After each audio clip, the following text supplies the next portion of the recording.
I'm a mechanic, not a warrior, but when Karen, our HOA president, tried to force her way into my home with a master key while my son Leo was inside, she started a war she wasn't ready for. Her logic, if you've got nothing to hide, you shouldn't mind. She didn't expect Leo, a Marine, to stand his ground, or me, a grease-stained widower, to fight back with everything I had. It began with a chilling call from Leo while I was under a client's car. "Dad, come home now," he said, his voice steady but urgent. I dropped everything and sped home, finding police cars flashing red and blue, neighbors gawking, and Karen screaming on my lawn.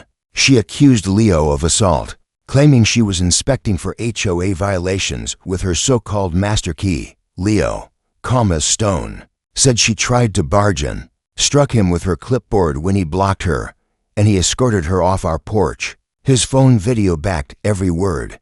The cops shut her down. HOA bylaws don't trump state law. Karen's face twisted with fury as she stormed off, her husband Richard trailing like a loyal dog. I knew this wasn't over. This neighborhood was supposed to be a fresh start after my wife Sarah died. My brother Dave, a lawyer, found it for me and Leo, promising peace. For a while, it was. I poured my heart into restoring Bessie, my 1978 cherry red Ford F-150, a truck filled with memories of Leo helping me wrench as a kid.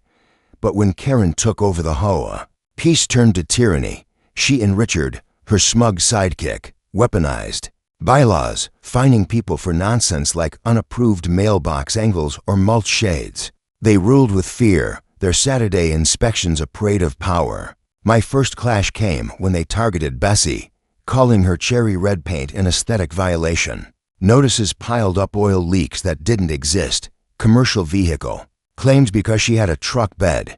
It was personal. Richard's envy of Bessie was palpable. He stared at her like she was a prize he'd been denied. After Karen's failed break-in, their focus sharpened.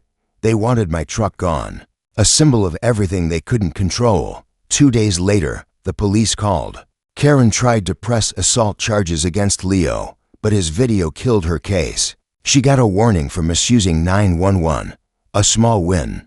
But the real blow came with an HOA letter, a $7,500 fine for Bessie's violations. Then a lien notice arrived. They were coming for my house. Dave warned me legal battles could take years and cost a fortune. I couldn't risk losing my home, so I went rogue. I became a detective, digging into Karen and Richard's schemes. My neighbor buddy Carl, a retired postal worker with a knack for bird watching, was my eyes. He spotted a white van from Executive Contracting Solutions visiting their house late at night.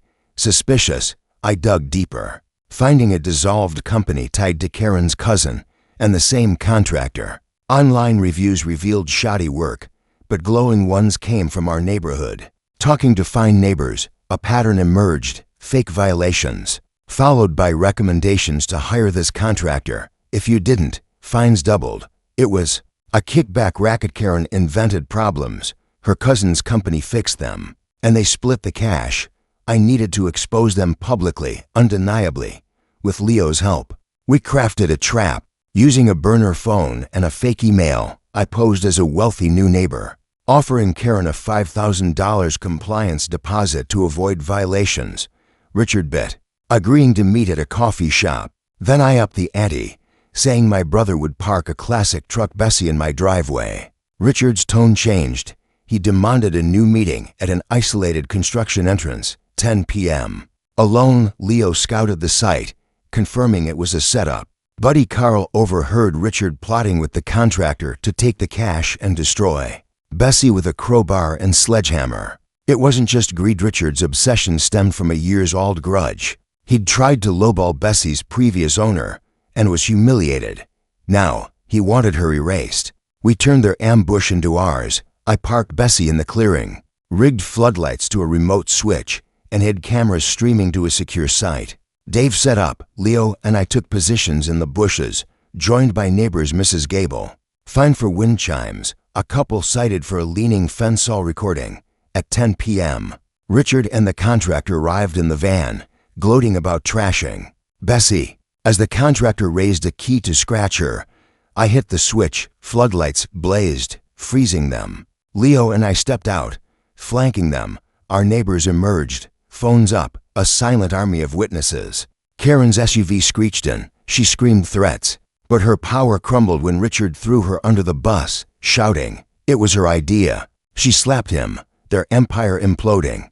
Police sirens wailed. Dave had tipped them off. The officers, the same from the porch incident, took one look and knew. We handed over our recordings, the dossier of fake invoices, and neighbor statements.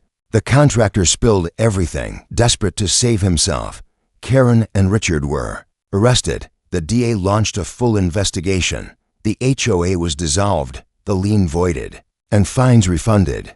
Buddy Carl became the new president, scrapping Karen's bylaws to cheers, Leo. Heading back to Camp Pendleton, clapped my shoulder. Good work, Dad.